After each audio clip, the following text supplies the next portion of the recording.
सूरज की पहली किरणें पूरे गांव में फैल रही थी। पक्षियों की चहचहाहट से सुबह की शुरुआत हो चुकी थी। लेकिन गांव के सबसे पुराने बरगद के नीचे एक 12 साल का लड़का फटे हुए कंबल में सोया हुआ था। उसका नाम था अर्जुन। उसके माता पिता कई साल पहले एक दुर्घटना में इस दुनिया को छोड़ चुके थे। अब उसका अपना कोई नहीं था। पूरा गांव ही उसका परिवार था, लेकिन हर कोई उसे अपनाने वाला नहीं था। हे भगवान, आज भी बस इतना कर देना कि मेहनत का कोई काम मिल जाए। वो अपने फटे बैग को उठाता है और मुस्कुराते हुए गांव की ओर चल पड़ता है। गांव के लोग अपने अपने काम में लगे थे। कोई खेत जा रहा था, कोई बैलगाड़ी लेकर मंडी। अर्जुन हर किसी को मुस्कुराकर नमस्ते करता था। राम राम काका। जियो बेटा। उसी समय कुछ शरारती लड़के उसका मजाक उड़ाते हैं। देखो, फिर आ गया अनाथ अर्जुन। इसका तो कोई घर भी नहीं है। अर्जुन कुछ नहीं कहता और आगे बढ़ जाता है। कमला दादी कई दिनों से बीमार थीं। उनकी झोपड़ी की छत टूट चुकी थी और घर में खाने के लिए कुछ नहीं था। अर्जुन ये देखकर तुरंत उनकी मदद करने लगा। बेटा, तू रोज मेरी मदद क्यों करता है? दादी, अगर मेरे माँ बाप होते तो वो भी किसी की मदद करते। दादी की आंखें भर आती हैं। अर्जुन काम मांगने सेठ की दुकान पहुंचता है। दुकान पर भीड़ लगी हुई है। सेठ जी, कोई काम मिल जाएगा? काम चाहिए? पहले अपने कपड़े देख। दुकान पर खड़े लोग हंसने लगते हैं।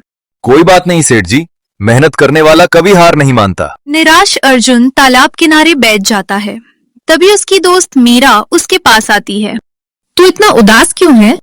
कोई मुझे काम नहीं देता। एक दिन पूरा गांव तुझ पर गर्व करेगा। अर्जुन मुस्कुरा देता है। सरपंच रामदास खेत में मजदूर ढूंढ रहे थे। अर्जुन तुरंत मदद के लिए पहुंच गया। काम कर पाएगा? जी, पूरी मेहनत करूंगा। पूरा दिन अर्जुन खेत में मेहनत करता है। काम खत्म होने पर सरपंच अर्जुन को मजदूरी देते हैं। ये लो बेटा, आज की मेहनत की कमाई। धन्यवाद सरपंच जी। लेकिन अर्जुन सीधे बाजार नहीं जाता। अर्जुन अपनी आधी कमाई से राशन खरीदकर कमला दादी के घर पहुंचता है। बेटा, तूने अपने लिए क्या रखा? मैं बाद में खा लूंगा दादी, पहले आप खाना खाइए। दादी उसे आशीर्वाद देती है। रात को गांव की चौपाल में बैठक चल रही थी। गांव में पानी की भारी कमी थी। कुआं लगभग सूख चुका था। किसान परेशान थे।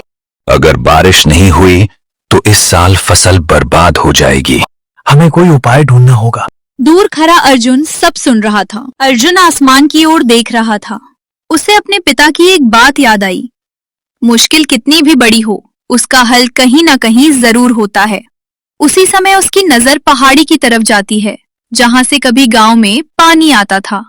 उसकी आंखों में उम्मीद की एक नई चमक आ जाती है। अगर उस पुराने पानी के रास्ते को फिर से खोल दिया जाए तो शायद पूरे गांव की किस्मत बदल सकती है। क्या एक अनाथ बच्चा वो कर पाएगा जो पूरे गांव के बड़े बड़े लोग नहीं कर सके? क्या अर्जुन सच में सूखे गांव में फिर से पानी ला पाएगा, या लालची सेठ भानु प्रताप उसकी राह का सबसे बड़ा रोड़ा बनेगा? सुबह होते ही अर्जुन फावड़ा और रस्सी लेकर पहाड़ी की ओर निकल पड़ा। गांव वालों ने उसे रोकने की कोशिश की, क्योंकि सालों पहले आए भूस्खलन के बाद उस रास्ते को खतरनाक मान लिया गया था। लेकिन अर्जुन के मन में सिर्फ एक ही बात थी, अगर पानी वापस आ गया तो पूरा गांव बच जाएगा। अर्जुन, अकेले मत जा। अगर मैं कोशिश भी नहीं करूंगा तो हमें कभी पता नहीं चलेगा कि रास्ता खुल सकता है या नहीं। अर्जुन ने देखा कि नहर पूरी तरह पत्थरों और झाड़ियों से बंद हो चुकी थी। तभी कमला दादी भी वहां पहुंच गईं। बेटा, तेरे दादा बताया करते थे कि इसी नहर से कभी पूरे गांव में पानी जाता था। दादी, अगर ये रास्ता खुल गया तो गांव फिर से हरा भरा हो जाएगा। उधर सेठ भानु प्रताप को खबर मिली कि अर्जुन पुरानी नहर खोलने की कोशिश कर रहा है। सेठ परेशान हो गया, क्योंकि वो गांव वालों को महंगे दाम पर पानी बेचकर पैसा कमाता था। अगर नहर खुल गई तो मेरा धंधा खत्म हो जाएगा। मालिक, फिर क्या करें? किसी भी कीमत पर उस लड़के को रोक दो। अर्जुन पूरे दिन पत्थर हटाता रहा। उसके हाथ छिल रहे, लेकिन उसने हार नहीं मानी। शाम तक मीरा और कुछ बच्चे भी उसकी मदद करने आ गए। अब तो अकेला नहीं है। हम भी मदद करेंगे। अर्जुन मुस्कुराता है। सेठ गांव वालों को डराने लगा कि नहर खोलने से पहाड़ी टूट जाएगी। अगर किसी ने अर्जुन की मदद की तो पूरा गांव खतरे में पड़ जाएगा। कुछ लोग डर गए, लेकिन सरपंच चुपचाप सब सुनते रहे। अचानक अर्जुन का पैर फिसल गया। वो नीचे गिरते गिरते बचा। मीरा ने समय रहते उसका हाथ पकड़ लिया। सावधान अर्जुन। धन्यवाद, लेकिन हम अब रुक नहीं सकते। सरपंच रामदास पूरी रात सोचते रहे। उन्हें अर्जुन की मेहनत और गांव की परेशानी याद आने लगी। अगली सुबह उन्होंने फैसला कर लिया।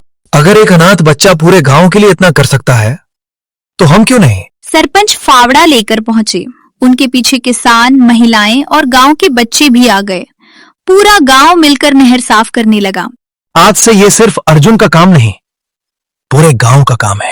चलो मिलकर मेहनत करते हैं। जब बस कुछ ही पत्थर बचे थे, तभी सेठ भानु प्रताप अपने आदमियों के साथ वहां पहुंचा। काम बंद करो। हम गांव का भला कर रहे हैं। अगर नहर खुली तो अच्छा नहीं होगा। अब ये फैसला पूरा गांव करेगा, अकेला सेठ नहीं। सेठ गुस्से में वहां से चला जाता है। आखिरी चट्टान हटाने ही वाले थे कि अंदर से पानी की हल्की सी आवाज सुनाई दी। सभी लोग उत्साहित हो गए। अर्जुन ने फावड़ा उठाया और पूरी ताकत से आखिरी पत्थर पर वार किया। बस एक आखिरी कोशिश। क्या सचमुच वर्षों से बंद नहर फिर से बहने लगेगी? क्या अर्जुन पूरे गांव को पानी दे पाएगा? और सेठ भानु प्रताप अब क्या नई चाल चली? अर्जुन ने पूरी ताकत से आखिरी चट्टान हटाई। कुछ पल के लिए चारों ओर सन्नाटा छा गया। तभी पहाड़ी के अंदर से पानी की तेज आवाज सुनाई दी। देखते ही देखते साफ पानी नहर में बहने लगा। पूरे गांव में खुशी की लहर दौड़ गई। बच्चे तालियां बजाने लगे और किसान खुशी से झूम उठे। अर्जुन, पानी आ गया, हम सफल हो गए। जय हो, पानी आ गया। ये मेरी नहीं, पूरे गांव की मेहनत की जीत है। कुछ ही दिनों में सूखे खेत फिर से हरे भरे होने लगे। किसान नई फसल बोने लगे। गांव में पहली बार कई वर्षों बाद खुशहाली लौटती दिखाई दी। अगर अर्जुन नहीं होता तो हमारा गांव बर्बाद हो जाता। आज से ये बच्चा हमारे गांव का बेटा है। गांव वालों ने अब सेठ से महंगा पानी खरीदना बंद कर दिया। उसका लालच उसी पर भारी पड़ गया। उसकी हवेली में पहली बार सन्नाटा छा गया। एक अनाथ लड़के ने मेरा पूरा कारोबार खत्म कर दिया। मालिक, अगर आपने पहले गांव की मदद की होती तो आज लोग आपका सम्मान करते। सेठ चुप हो जाता है। सरपंच ने पूरे गांव की सभा बुलाई। सभी लोग अर्जुन की तारीफ कर रहे थे। जिसने कभी उसे अनाथ कहकर चिढ़ाया था, वही लोग आज उसके सम्मान में खड़े थे। आज से अर्जुन इस गांव का गौरव है। अर्जुन जिंदाबाद। कमला दादी ने अर्जुन को गले लगा लिया। उनकी आंखों में गर्व और खुशी के आंसू थे। बेटा, भगवान ने तुझे माँ बाप नहीं दिए, लेकिन पूरे गांव का प्यार दे दिया। दादी, आज से आप ही मेरी माँ है। दादी अर्जुन के सिर पर हाथ फेरती हैं। अर्जुन ने सोचा कि सिर्फ नहर खोलना ही काफी नहीं है। उसने गांव वालों के साथ मिलकर एक बड़ा तालाब बनाने की योजना बनाई, ताकि भविष्य में कभी पानी की कमी ना हो। अगर हम आज मेहनत करेंगे तो आने वाली पीढ़ियां कभी प्यासा नहीं रहेंगी। आज से ये काम पूरे गांव का सपना है। बरसात आई। नया तालाब पूरी तरह भर गया। अब गांव में साल भर पानी रहने लगा। खेत, पेड़ और बगीचे फिर से जीवित हो उठे। देख अर्जुन, हमारा गांव कितना सुंदर हो गया। जब लोग मिलकर काम करते हैं तो चमत्कार हो जाते हैं। खेती अच्छी होने लगी तो गांव की आमदनी भी बढ़ी।